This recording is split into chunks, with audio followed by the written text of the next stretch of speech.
This is AP News Minute. Twitter says it's aware of a security breach involving user accounts and it's working to fix it. Unidentified hackers broke into the accounts of tech moguls, politicians, and celebrities on Wednesday and sent out bogus tweets.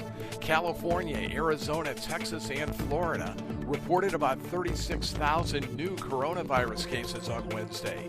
The mayor of Los Angeles announced that that city may shut down all but essential businesses due to soaring rates. Up to 30,000 fans were allowed to attend a NASCAR race in Bristol, Tennessee. It may have been the biggest sporting event crowd in the U.S. since the coronavirus shutdown began. And Asheville, North Carolina's city council voted to apologize for the city's historic role in slavery. It also said reparations will be provided as investments in areas where black residents face disparities. Mike Hemp in the Associated Press with AP News Minute.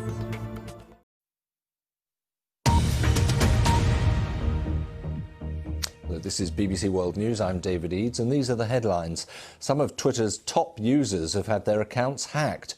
A post urging people to send cryptocurrency appeared on the feeds of high-profile names, including Bill Gates, Barack Obama, and the Amazon chief Jeff Bezos. Spain has been holding a state memorial in the capital, Madrid, to honour its 28,000 victims of the coronavirus outbreak. The ceremony was attended by the royal family and political leaders. President Trump's chief advisor on the coronavirus pandemic, Dr. Anthony Fauci, has described efforts by some in the White House to discredit him as bizarre. He said such attacks reflected poorly on the Trump administration. And scientists say they found unequivocal evidence of climate change. They studied this year's heat wave in the Siberian Arctic and concluded it must have been with man-made global warming.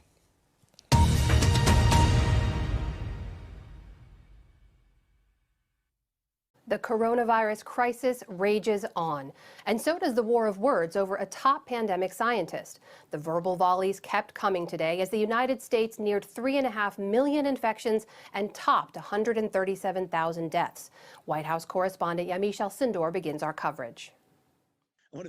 Today, from the nation's top infectious disease expert, a fresh assessment of the COVID-19 pandemic. What we need to do is say, we're not going in the right direction now. So we got to call a timeout, do a pause and say, what do we need to do? But amid the worsening outbreak, Dr. Anthony Fauci also faces a public rift with the White House. You know, it is a bit bizarre. Today he spoke out about the White House attacking him over his handling of the pandemic. I cannot figure out in my wildest dreams why they would want to do that. But I mean, I think they realize now that that was not a prudent thing to do because it's only reflecting negatively on them. I can't explain Peter Navarro. He's in a world by himself. Those comments come after Navarro, President Trump's top trade advisor, lashed out at Fauci in a new USA Today op-ed. He wrote that Fauci, quote, has been wrong about everything I have interacted with him on. He also said he takes Dr. Fauci's advice with, quote, skepticism and caution. Navarro's criticism echoes what the president himself has said about Dr. Fauci. Here he is last week in an interview with Fox News' Sean Hannity. Dr. Fauci's a nice man, but he's made a lot of mistakes. But today, White House aides tried to distance the president from Navarro's comments. In a tweet, White House spokesperson Alyssa Farah said the op-ed didn't go through normal White House clearance processes and is the opinion of Peter alone.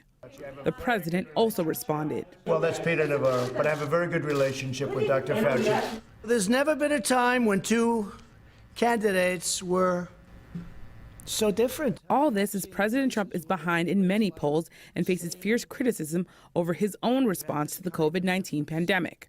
And yesterday, what was billed as an official White House news conference quickly morphed into a campaign-style event. The president spent 63 minutes, mostly criticizing his November opponent, Joe Biden.